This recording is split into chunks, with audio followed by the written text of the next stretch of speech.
اعوذ باللہ من الشیطان الرجیم، بسم اللہ الرحمن الرحیم۔ قہرن عزیز، آج ہم لوگ لباس کے آداب، درستی اور آراستگی لباس کی فضیلت کے بارے میں کچھ تذکرہ کریں گے۔ اکثر احادیث معتبر سے ثابت ہے کہ اپنے مناسب حال نفیس اور عمدہ لباس جو طریقہ حلال سے میسر ہوا ہو پہننا سنت پیغمبر اور باعث خوشنودی خدا ہے، اور اگر طریقہ حلال سے میسر نہ ہو تو جو مل جائیں اس پر قناعت کریں۔ لباس کے حصول کی فکر عبادت الہی میں خلل نہ پڑ جائے۔ یہ کوشش کریں کہ لباس کے حصول کی فکر کرتے ہوئے کہیں ہم خدا کی عبادت سے محروم نہ ہو جائے، اور جس کی روزی تنگ ہو اسے لازم ہے کہ قناعت کرے اور اپنے آپ کو حرام چیزوں سے اپنے آپ کو محفوظ رکھے۔ پیغمبر اکرم احمد مجتبیٰ محمد مصطفیٰ صلی اللہ علیہ وسلم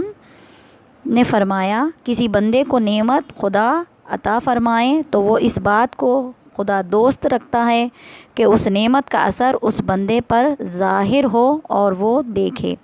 حضرت امیر المومنین علیہ السلام سے منقول ہے کہ مومن کو لازم ہے کہ اپنے برادر ایمانی کے واسطے ایسی ہی زینت کرے جیسے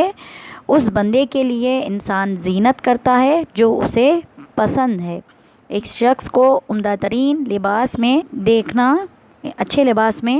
ہونا چاہیے۔ امیر المومنین علیہ السلام سے منقول ہے کہ حق تعالیٰ نے ایک گروہ ایسا بھی پیدا کیا ہے جو دنیا پر صبر کرتے ہیں اور جو لازوال نعمت خدا نے ان کے لیے تیار کی ہے اس کا اشتیاق رکھتے ہیں۔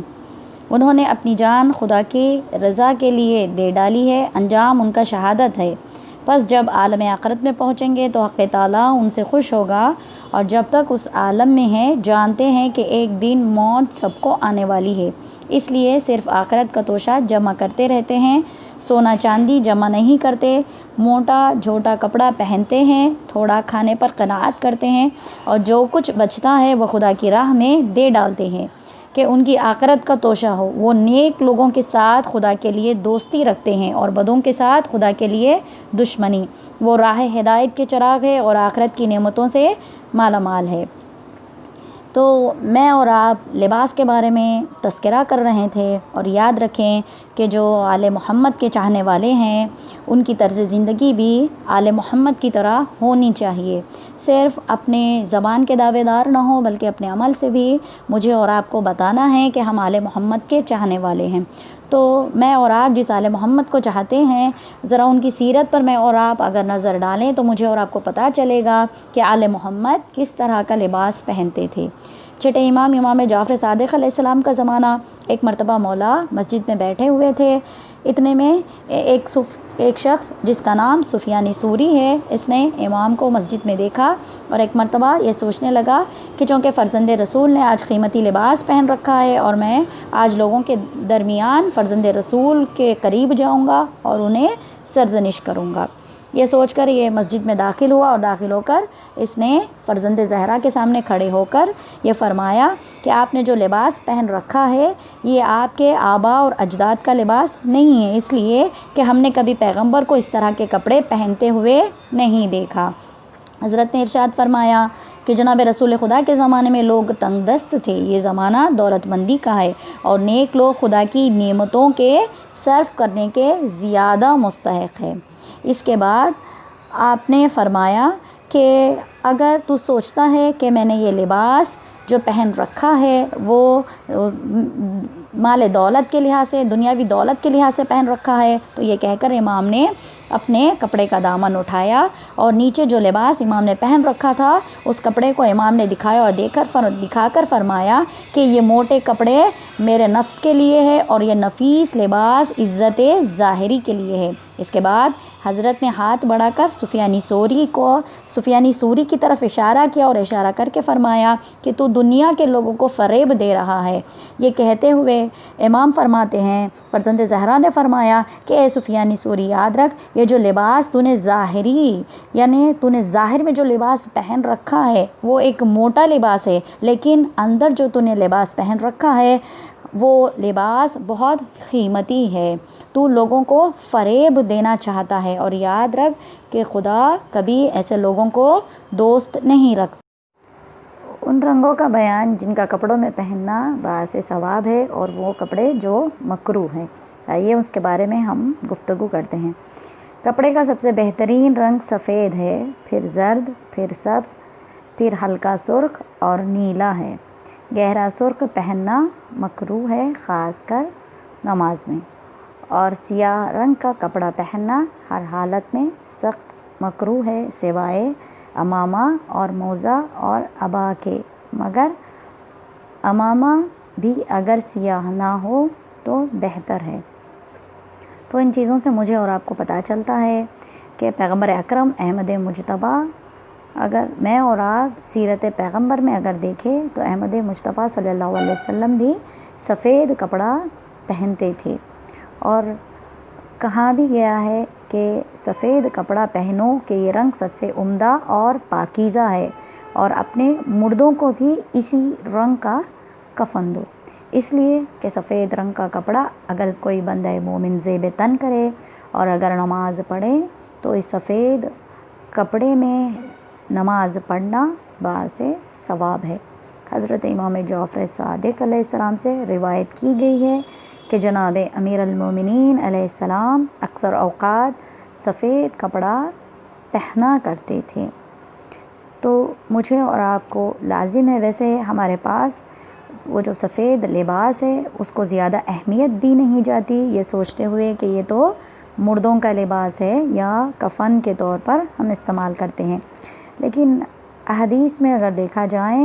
تو مجھے اور آپ کو حدیث کے ذریعے پتہ چلتا ہے کہ اکثر پیغمبر، اکثر معصومین سفید کپڑے کو زیادہ ترجیح دیتے تھے، سفید لباس کو بنسبت دوسرے لباس پر۔ تو مجھے اور آپ کو اکثر بندہ مومن یہ کوشش کرے کہ جب نماز پڑھے تو لباس سفید ہو، اور جب خدا کی بارگاہ میں حاضر ہو تو سفید کپڑے پہن کے خدا کی بارگاہ میں اپنے آپ کو خدا کی بارگاہ میں پیش کرے۔ تو میں اور آپ گفتگو کر رہے تھے لباس کے بارے میں، تو مجھے اور آپ کو پتہ چلا کہ سب سے بہترین رنگ، ویسے تو دوسرے بھی ہیں لیکن سب سے خدا کے نزدیک، پیغمبروں کے نزدیک، معصومین کے نزدیک اگر کوئی پسندیدہ لباس ہے تو وہ سفید ہے۔ حضرت رسول خدا علیہ السلام سے منقول ہے کہ کالا رنگ سوائے 3 چیزوں یعنی موزہ، عمامہ اور عبا کے اور سب لباسوں میں مکروہ ہے، لیکن کالا لباس باعث غم کے لیے بھی پہنا جاتا ہے، یعنی حزن و ملال کی علامت ہے، جیسے میں اور آپ ماہ محرم میں یہ لباس زیب تن کرتے ہیں، اور زیب تن کر کے ہم سید الشہداء کا ماتم کرتے ہیں۔ اب تک ہم نے سنا کہ کپڑے، میں اور آپ کس طرح کے کپڑے پہنے، رنگوں کا بیان ہم نے کیا، اور لباس کی فضیلت، ان کا تذکرہ ہم نے کیا، اور سفید لباس اور جو لباس ہمارے لیے بہتر ہے اس کے بارے میں ہم نے تذکرہ کیا۔ اب آئیں، کپڑے پہننے کے بعض آداب ہیں جو اسلام نے ہمیں بتائے ہیں جس سے ہم واقف نہیں ہیں۔ انسان کوشش کرے کہ جب کپڑا پہنے تو وہ جو آداب ہے ان آداب کے لحاظ سے اپنے لباس کا لباس کے لیے غور و فکر کرے۔ احادیث میں آیا ہے کہ زیادہ نیچے کپڑے پہننا اور آستین زیادہ لمبی رکھنا اور کپڑے کو ازروئے تکبر زمین پر گھسیٹتے چلنا مکروہ ہے۔ امام صادق علیہ السلام سے منقول ہے کہ جناب امیر بازار تشریف لے گئے اور ایک اشرفی میں 3 کپڑے خریدے، پیرہن ٹکنوں تک، اور جو لباس تھا وہ لباس خریدا، اور پھر ہاتھ آسمان کی طرف اٹھائے اور اس نعمت کے عوض اللہ تعالیٰ کی حمد ادا کر کے دولت سرا تشریف لائے۔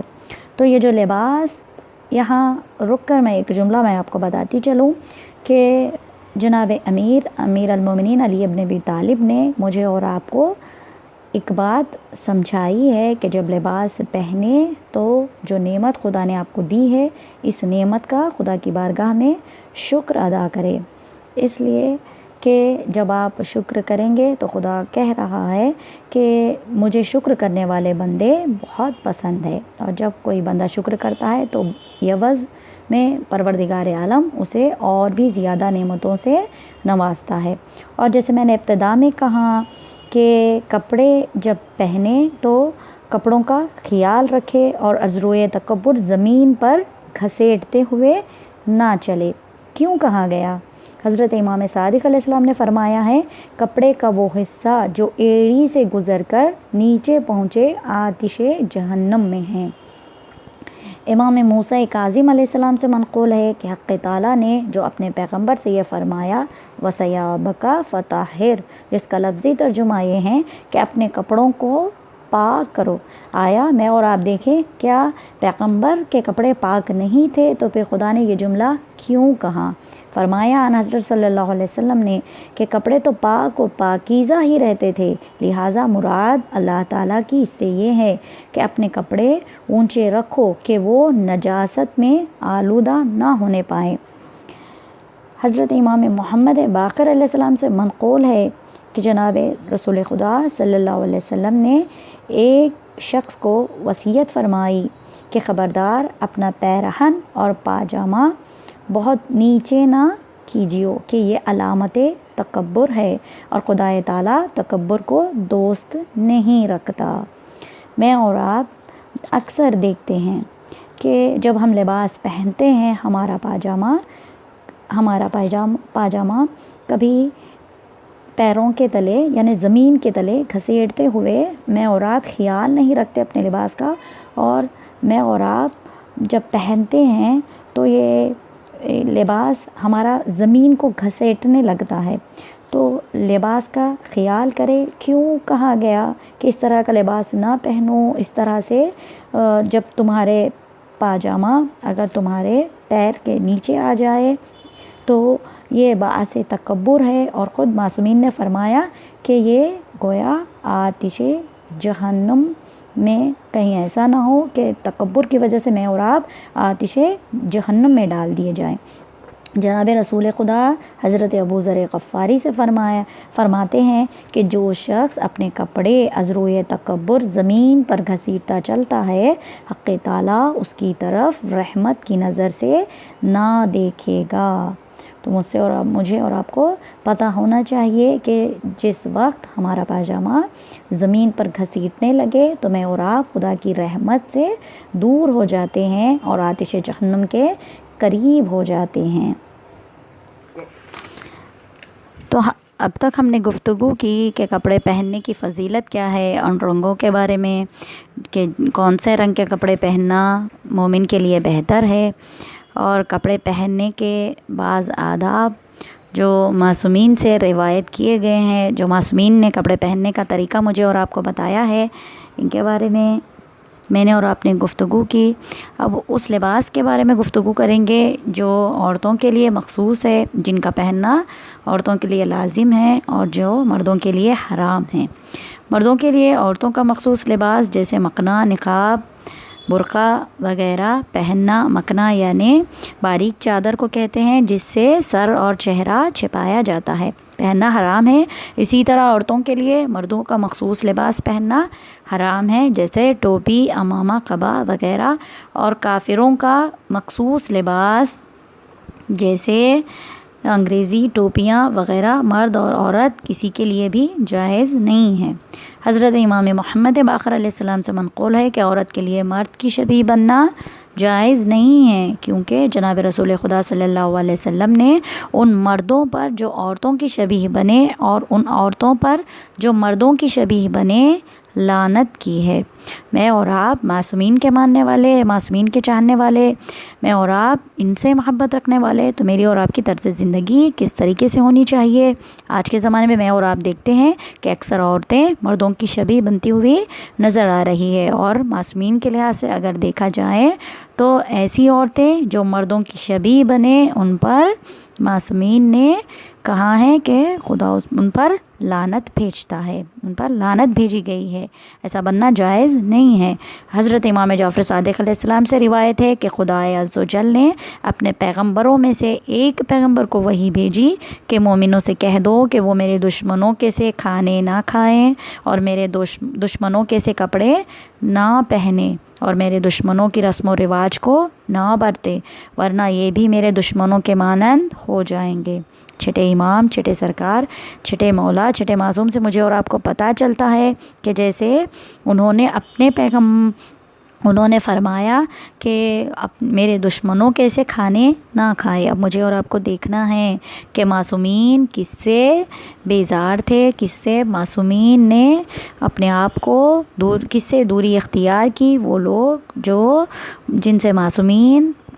نے دوری اختیار کی تھی اور جن کے لیے معصومین نے خود فرمایا ہے کہ میرے دشمنوں کے سے کھانے نہ کھائے اور میرے دشمنوں کے سے کپڑے نہ پہنے۔ تو مجھے اور آپ کو چاہیے کہ میں اور آپ اپنی زندگی میں جو روش معصومین کی ہے، جیسے معصومین نے مجھے اور آپ کو طرز زندگی بتائی ہے، ویسے طرز زندگی پر عمل کرنے کی کوشش کرے، اپنے لباس کو بہتر بنائے، نہ کہ مردوں کے لباس کی طرح ہمارا لباس ہو جائے۔ اس لیے کہ آج کے دور میں اور آپ دیکھتے ہیں کہ اکثر عورتیں مردوں کے لباس کو پہنتی ہوئی زیب تن کرتے ہوئے نظر آ رہے ہیں، جس پر خود معصومین نے لعنت بھیجی ہے۔ انشاءاللہ آئندہ کی گفتگو میں ہم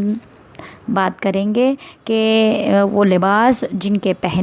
جو ہم پہنتے ہیں ان کے آداب کیا ہے، نیا کپڑا جب ہم پہنیں تو ان کے آداب کیا ہے، کپڑے پہننے اور اتارنے کے آداب، نالین، موزے اور جوتوں کے رنگ اور ان کی کیفیت اور جوتے پہننے کے آداب، انشاءاللہ بہت ساری چیزوں کے بارے میں ہم انشاءاللہ گفتگو کریں گے۔ ایک چھوٹی سی کاوش تھی جس کو ہم آپ کی خدمت میں پیش کرنا چاہتے تھے تاکہ لوگ آگاہ ہو جائیں، وہ بھی واقف ہو جائیں ان چیزوں سے۔